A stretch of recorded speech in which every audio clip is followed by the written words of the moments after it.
ನಾನು by professional ಅಡ್ವೊಕೇಟನೇ, theatre artist, serial, cinema artist. ಇದರಲ್ಲಿ ನನಗೆ ಅವಕಾಶ ಕೊಟ್ಟರು.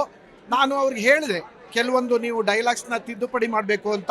ಅವರು ತುಂಬು ಹೃದಯದಿಂದ ಪ್ರೊಡ್ಯೂಸರು ಮತ್ತು ಡೈರೆಕ್ಟ್ ಕರ್ಣನ್ ಸರ್ ಚೇಂಜಸ್ ಮಾಡಿದರು. ಈ ಭೂ ಸುಧಾರಣೆ ಕಾಯ್ದೆ ಬರೋದಕ್ಕೆ ಮುಂಚೆ ಜಮೀನ್ದಾರಿ ಪದ್ಧತಿ ಇತ್ತು, ಗೇಣಿ ಪದ್ಧತಿ ಇತ್ತು. ಸಾವಿರಾರು ಎಕರೆಗಳನ್ನ ಅನುಭವಿಸ್ತಾ ಇದ್ರು. ಆದರೆ ಜನಗಳಿಗೆ ಅವರು ಉಳುಮೆ ಮಾಡ್ತಾ ಇದ್ರು ಅಷ್ಟೇ, ಹೆಸರಿಗೆ ಎಲ್ಲ ಇವರೇ ಪಾಲು ತಗೊಳ್ಳೋರು.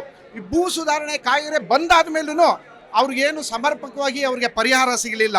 ಯಾವಾಗ 1989ರಲ್ಲಿ SC/ST prevention of atrocities act ಬಂತೋ ಅದಾದಮೇಲೆ ಸ್ವಲ್ಪ ಈ ದೌರ್ಜನ್ಯ ಎಲ್ಲ ಕಡಿಮೆ ಆಗಿದೆ. ಇಲ್ಲ ಅಂದರೆ ಹೆಚ್ಚುತ್ತಾನೇ ಇತ್ತು. ಯಾತಕ್ಕೆ ಅಂದರೆ ಇದರಲ್ಲಿ ಒಂದು ಸಂದೇಶ ಇದೆ.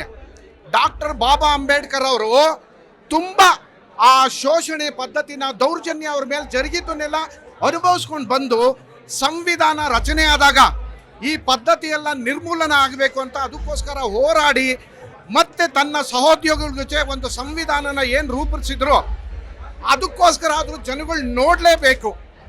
ಇದರಲ್ಲಿ ಒಂದು ಒಳ್ಳೆ ಉದ್ದೇಶ ಇದೆ.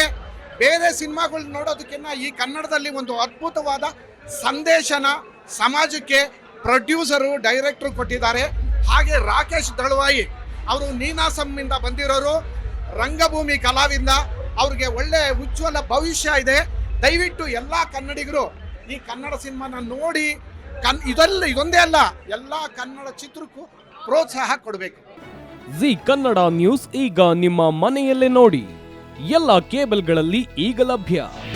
ನಿಮ್ಮ ನೆಚ್ಚಿನ ಜಿ ಕನ್ನಡ ನ್ಯೂಸ್ ಈಗ ಸನ್ ಡೈರೆಕ್ಟ್ ನಲ್ಲಿ number 292, Tata play number 1664, Jio TV number 1334, NXT digital number 30, in cable number 30, city networks 51, U digital number 162, GTPL number 17, Rockline telecommunications number 42, Shri Basaveshwara cable number 168, rural cable network 60, Vinayaka digital 57, Abhishek cable 821, city channel 53, Siddeshwara cable network 57, V4 digital Infotech 628, Surya digital networks 53, Gajanan digital number 836, Malnad infotech private limited number